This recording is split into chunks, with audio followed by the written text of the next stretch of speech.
요한복음 14장은 크게 두 부분으로 나눌 수 있습니다. 오늘 저희가 읽은 요한복음 14장 4절에서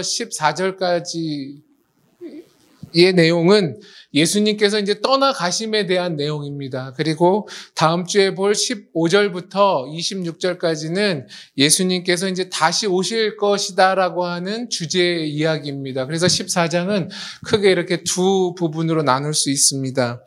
여러분, 복음의 핵심이라고 할 수 있는 것은 예수 그리스도의 구원의 사역입니다. 그것이 복음입니다.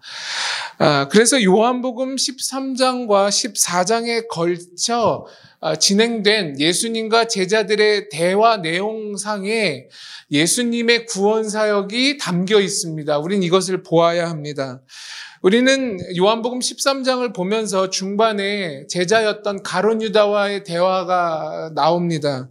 그러니까 가룟 유다를 통하여서 우리가 알 수 있는 예수님의 구원 사역은 무엇이냐면 예수 그리스도를 쫓는 그 목적과 이유가 한 개인의 바램 그리고 욕망이라면 인간은 얼마든지 예수 그리스도를 배반할 수 있다라고 하는 사실을 우리는 가룟 유다를 통하여 배울 수가 있습니다. 또한 이제 13장의 끝부분에는 베드로가 등장하는데 예수님과 베드로의 대화를 통하여 어떻게 우리가 구원을 이해할 수 있냐면 십자가의 길이라고 하는 것은 한 개인의 어떤 진심 그리고 열정만으로 갈 수 있는 길이 아니라는 것을 우리는 배우게 됩니다. 그래서 한 사람의 결심으로 갈 수 없는 길이 예수님께서 제시하신 십자가의 길이다. 이것을 우리는 13장에 예수님께서 가룟 유다나 베드로와 대화하는 것을 통하여 우리는 알 수 있는 것입니다. 오늘은 또 다른 두 제자, 그러니까 도마 그리고 빌립을 통해서 예수 그리스도의 구원 사역에 대한 내용에 대해서 알아보려고 합니다. 먼저 우리 14장 4절부터 6절까지 보겠습니다. 내가 어디로 가든지 그 길을 너희가 아느니라. 도마가 이르되 주여 주께서 어디로 가시는지 우리가 알지 못하거늘 그 길을 어찌 알겠사옵나이까. 예수께서 이르시되 내가 곧 길이요 진리요 생명이니 나로 말미암지 않고는 아버지께로 올 자가 없느니라. 그렇게 말씀하십니다.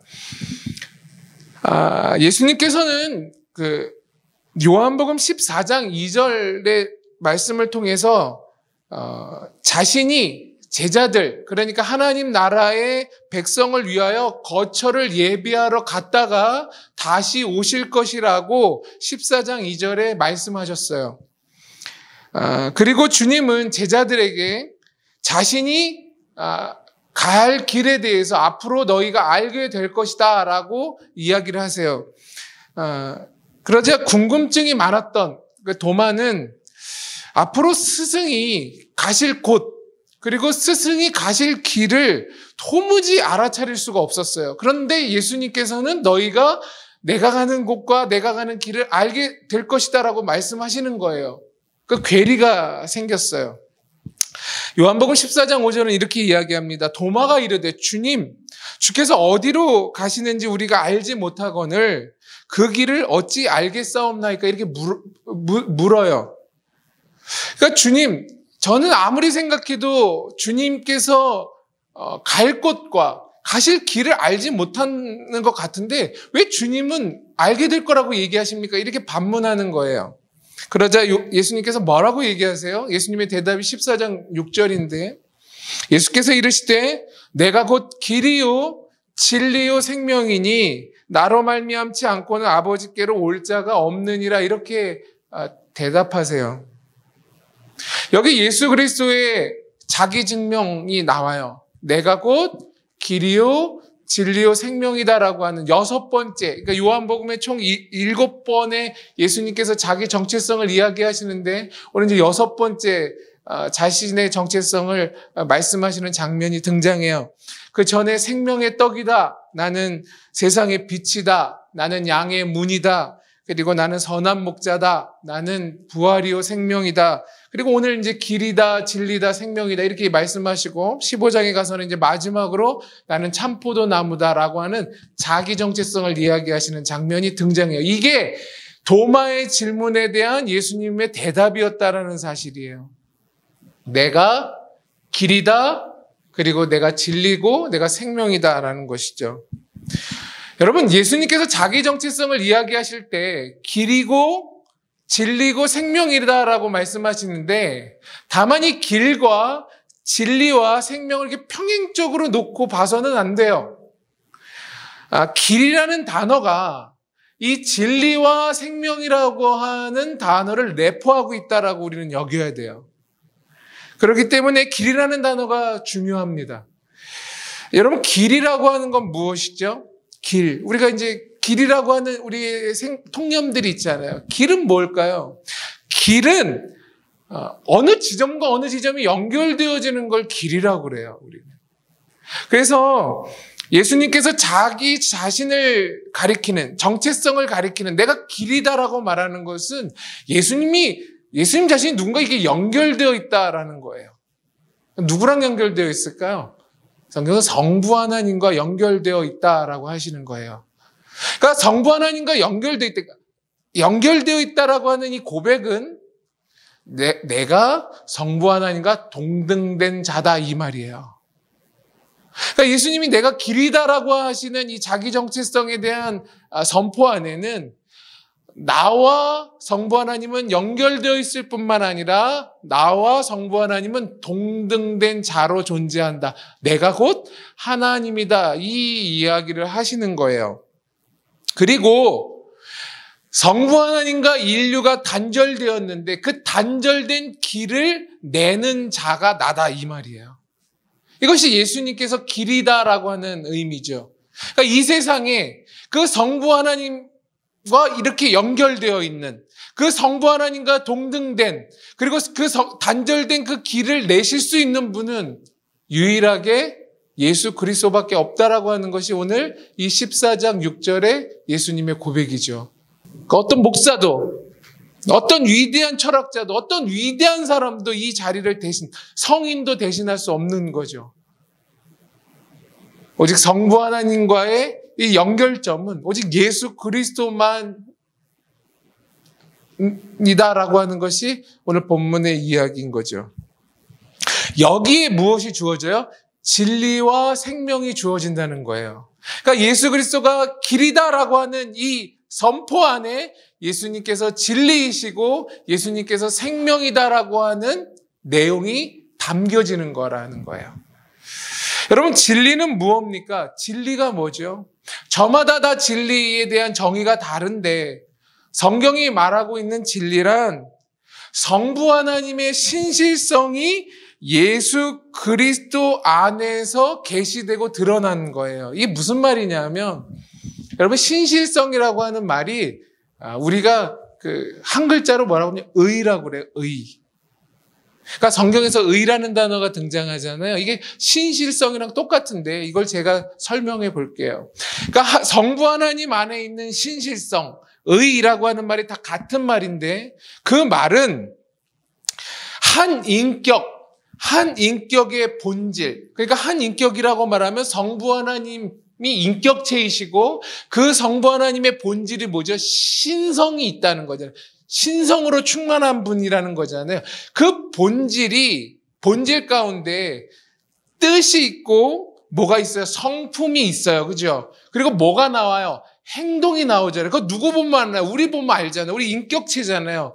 인격체의 본질이 있잖아요. 우리 인간이잖아요. 그리고 우리 안에 뭐가 있어요? 뜻이 있고 의지가 있고 또 뭐가 있어요? 성품이 있잖아요. 그것이 뭐로 표출되죠? 행동으로 표출되잖아요. 이것의 일치를 신실성이라고 말해요. 여러분 자신을 생각하면 되죠. 이게 저마다 다르면 이 사람은 뭐예요? 믿지 못할 만한 사람이잖아요.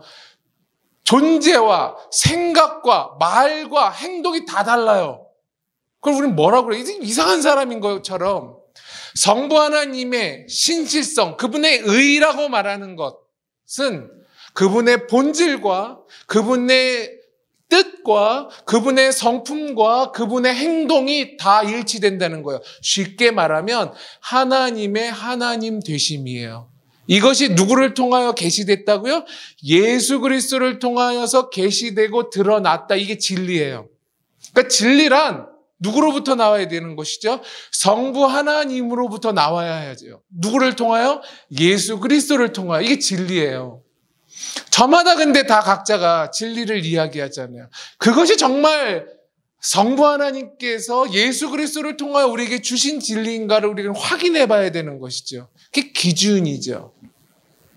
근데 쉽지가 않죠. 저마다 각자가 목소리를 내는 시대에 우리가 살고 있기 때문에. 그래서 하나님께서는 어떤 방법을 쓰시냐 하면 생명이라고 하는 방법을 쓰시죠. 생명은 뭘까요? 성부 하나님께서 성부 하나님만이 갖고 계신 그 생명이 중보자 대신 예수 그리스도를 통하여 사람들에게 부어지는 거, 이거 생명이에요. 그러니까 생명은 어디에 있냐면 성부 하나님에게만 있어요. 그래서 우리가 아무리 생명을 찾아도, 빛을 찾아도 세상 가운데는 찾을 수가 없어요. 생명은 오직 성부 하나님께만 있고 성부 하나님께서 예수 그리스도를 통하여서 이 생명을 나누어 주세요. 그 생명은 무엇이냐면 만물을 소생케 하는 힘이에요. 그러니까 사람을 사람답게 살리는 것, 그게 생명이죠. 그래서 바울이 사도행전 17장 28절에 그리스 아테네에서 복음을 증거하다가 이런 이야기를 해요. 사람들에게 우리가 그분을 힘입어 살며 기동하며 존재한다, 이렇게 얘기해요. 그러니까 아직 하나님을 모르는 그리스 아테네 사람들에게 우리가 그분을 힘입어서 살며 기동하며 존재한다. 이 말은 우리가 살고 있고 움직이고 있고 존재하고 있다, 이런 거예요. 이게 생명이에요. 그러니까 우리가 예수 그리스도의 생명을 받았다는 말은 뭐냐면 하나님의 뜻을 받들어 살고 존재하고 우리가 움직이고 있다, 이 말이에요. 그게 생명이라는 거죠. 그러니까 밖에 있는 사람도 살고 있지 않습니까? 그 사람들은 하나님의 뜻과 상관없이 사는 거예요. 근데 제한적으로 사는 것이죠. 그러나 하나님, 복음을 받은 우리는 하나님의 뜻을 받들어 살며 존재하고 움직이고 있을 뿐만 아니라 영원히 산다라고 이야기하는 것이죠. 그게 생명이에요.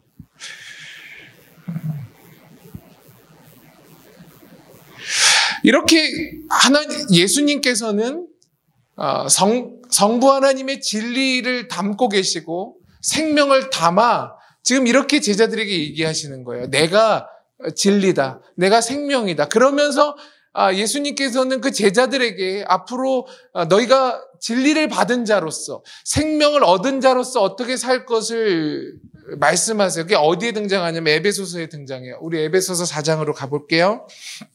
에베소서 4장에 그것을 좀 더 자세하게 뭐라고 말씀하시는가? 진리된 삶이 무엇이고 생명된 삶이 무엇인가? 에베소서 4장 13절부터 25절까지 말씀입니다. 그러니까 예수님께서 자신을 진리고 생명이라고 말씀하신 그 제자들에게 가르치신 그 내용이 오늘 바울을 통하여 어떻게 에베소 교회에게 증거되냐 하면 이렇게 이야기합니다.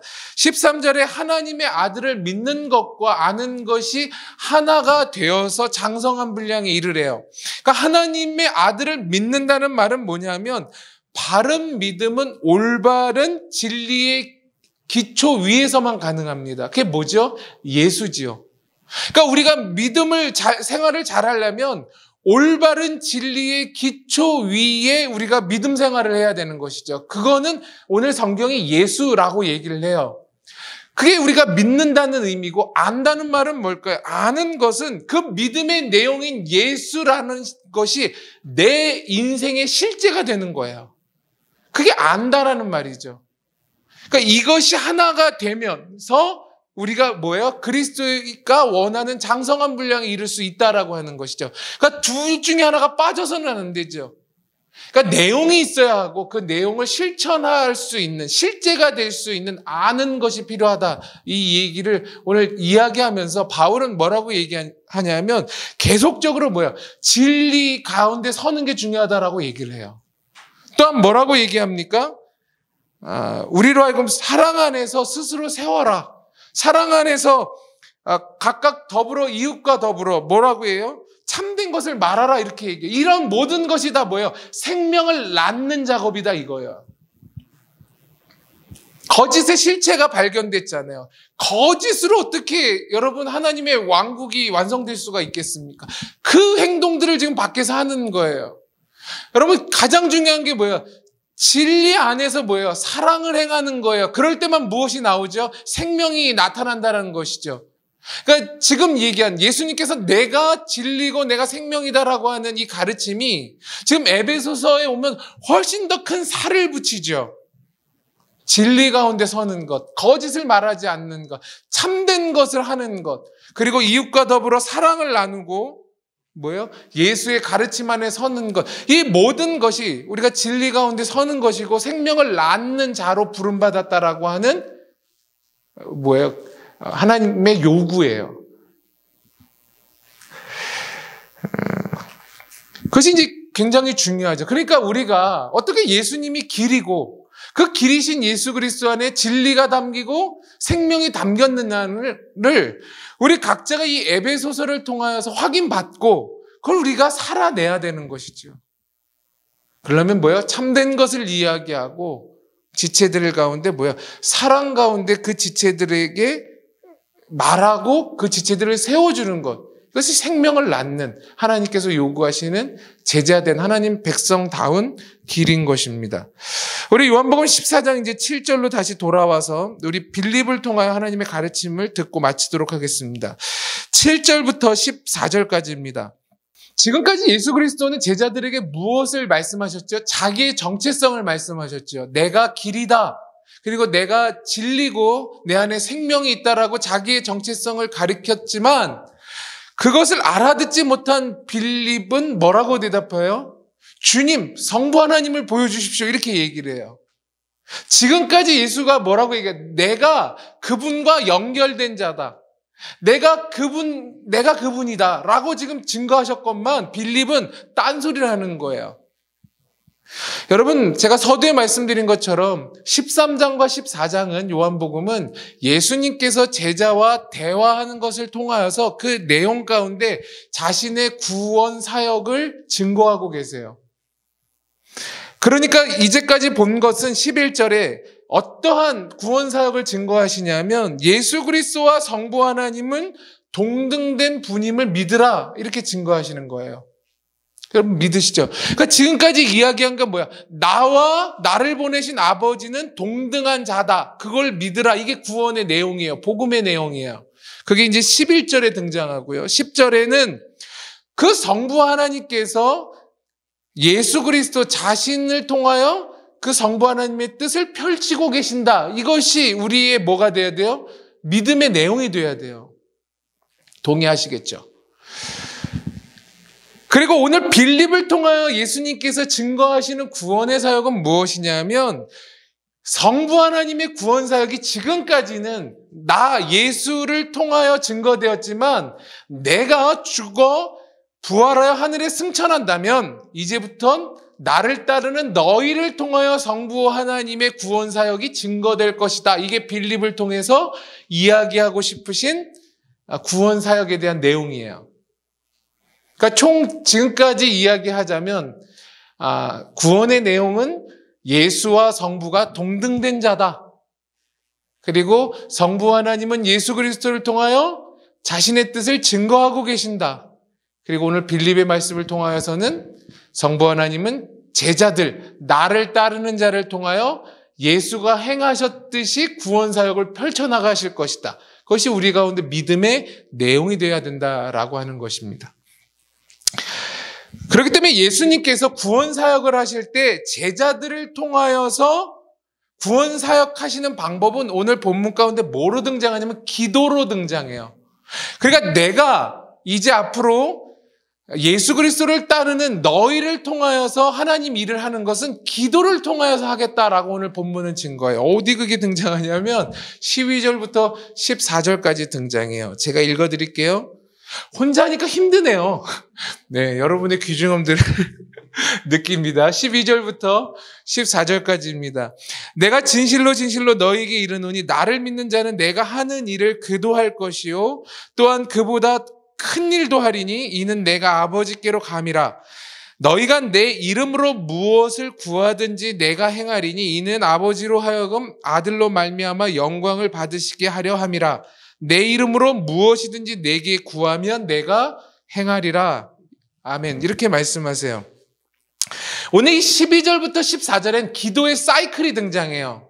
어떻게 사이클이 등장하냐면 기도를 요구받는 자가 제자들이 기도하게 되면 그 기도를 듣고 예수 그리스도께서 일을 행하시는 거예요. 그러면 예수 그리스도께서 행하셨던 일이 진행되어지고 그것을 통해 성부 하나님께서 영광을 받으시게 된다는 것이 지금 읽은 이 12절부터 14절의 기도의 사이클이에요. 다시 한번. 기도를 요구받은 자가 기도를 하게 되면 그 기도를 예수께서 들으시고 예수가 일을 하세요. 그리고 예수가 공생애 가운데 일하셨던 것처럼 일이 진행되어지고 그걸 통하여 하나님이 영광을 받으시겠다는 것이 우리가 기도를 해야 한다는 이유예요. 그러니까 우리가 기도를 왜 해야 되냐면 예수님께서 오늘 본문 가운데 그렇게 요구하셨기 때문에 기도해야 돼요. 너희가 내 제자냐? 그럼 내가 너희에게 기도를 요구한다라고 했기 때문에 우리는 기도해야 해요. 기도하는 것이 뭐라고요? 성부 하나님께서 우리를 통하여서 행하시는 구원사역이라는 거예요. 그것이 이제 기도입니다. 그러니까 누가 기도를 하냐면 오늘 본문 가운데 보면 예수 그리스도와 그분께서 하신 말씀을 믿는 자가 기도해요. 그러니까 믿음이 없는 자는 기도할 수가 없어요. 그러니까 오늘 하나님께서 말씀하신 이 예수, 그리고 이 예수가 요구한 이 말씀을 믿는 자만이 기도하게 돼요. 어떻게 기도하게 될까요? 오늘 성경을 보면 예수 그리스도께 기도하라고 하고 예수 그리스도의 이름을 빌어 기도하라고 말해요. 원칙은 기도는 예수 그리스도를 통하여 성부 하나님께 기도하는 거예요. 그러니까 우리가 이제 다음 주부터는 성령을 보겠지만 성령을 힘입어 예수 그리스도를 통하여 사실상 성부 하나님께 기도하는 것이 바른 가르침이에요. 그러나 오늘 성경에서 나에게 기도해라, 내 이름으로 기도해라는 말은 나를 통하여 기도하라 이 뜻이에요. 기도하면 중요한 건 무엇이 달라지게 될까? 이게 오늘의 가장 중요한 핵심 사항입니다. 여러분, 기도를 하면 도대체 무엇이 달라지게 될까? 이것이 우리가 기도를 하게 하는 원동력이 되죠. 여러분, 우리가 배운 기도는, 그리고 우리가 기독교에서 하는 기도는 우리의 바램이나 욕심을 채우는 어떤 마법이 아닙니다. 그냥 우리는 그런 것으로 보통 기도를 써요. 그러니까 삶이 어렵거나 뭔가 간절히 원하는 것이 있을 때 우리는 보통 기도를 하죠.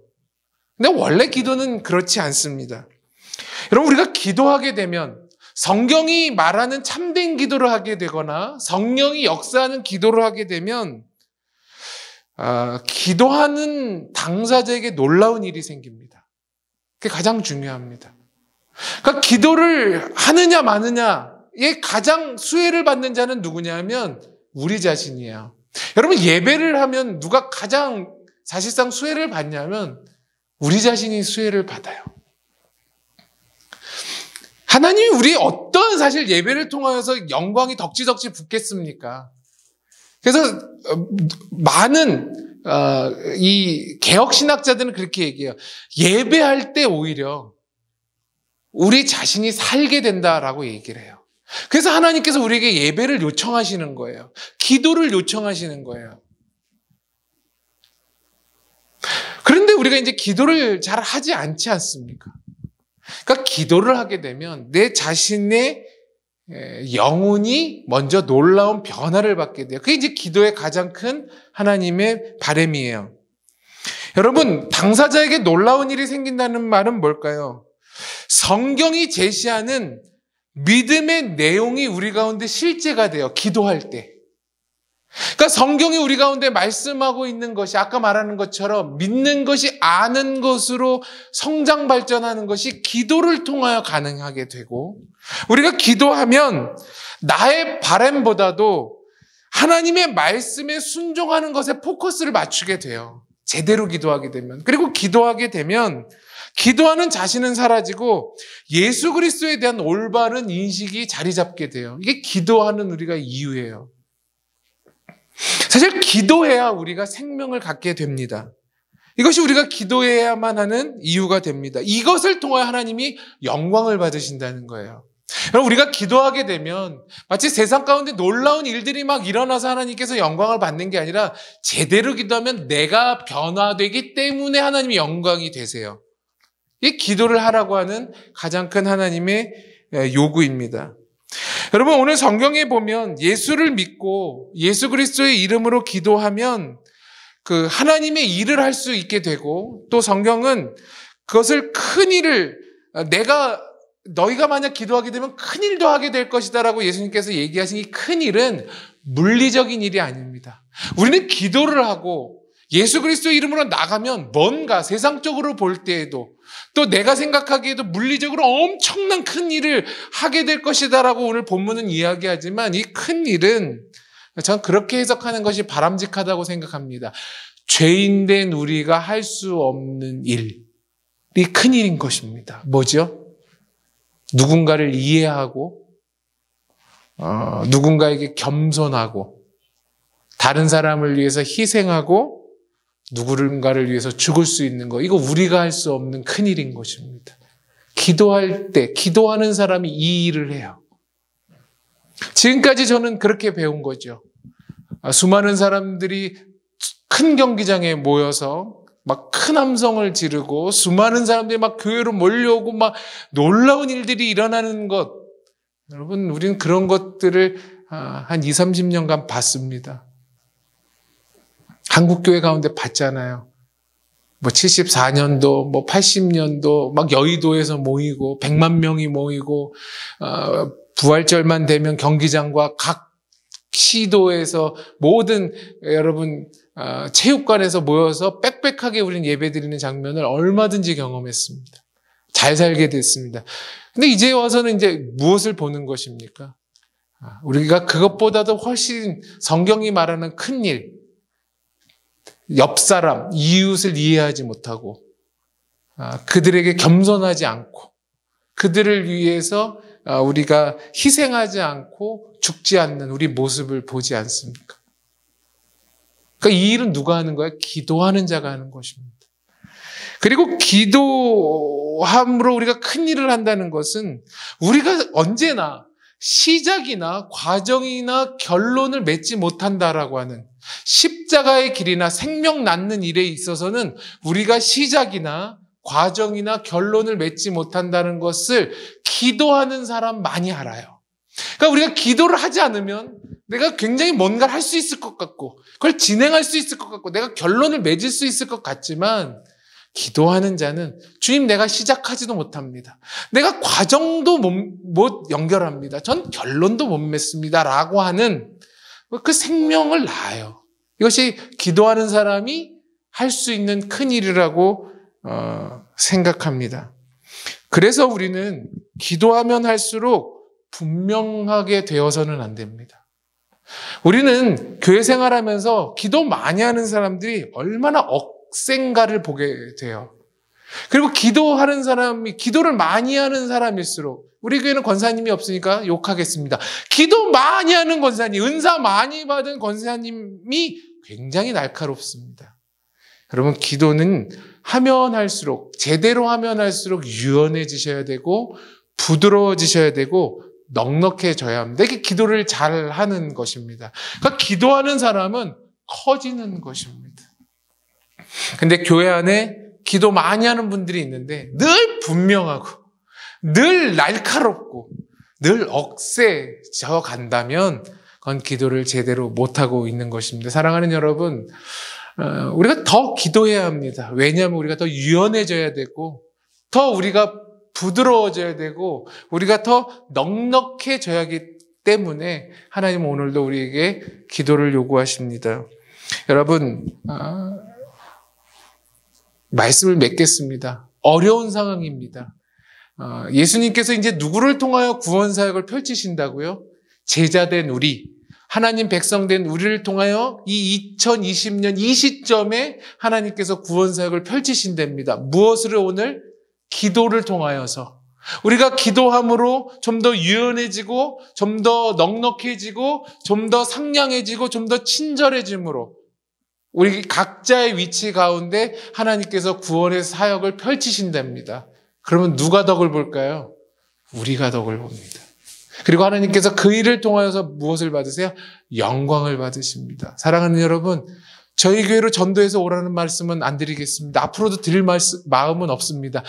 하나, 각자 여러분이 흩어지신다면 여러분의 위치 가운데서 기도하는 사람으로 서주시고 내가 그 구원 사역을 이루는 사람으로서 기도함으로 좀 더 부드러워지고 좀 더 유연해지고 좀 더 넉넉해지고 더 큰 자로 내가 세상 앞에 내가 서겠다라는 그런 마음을 가질 수 있게 되기를 바랍니다. 그래서 하나님의 뜻이, 하나님의 진리가, 그리고 하나님의 생명이 이 어둡고 불안한 시기에 우리를 통하여서 우리에게 이 세상 가운데 흘러갈 수 있도록 여러분의 삶을 쓰시게 되기를 간절히 축원합니다. 기도하겠습니다.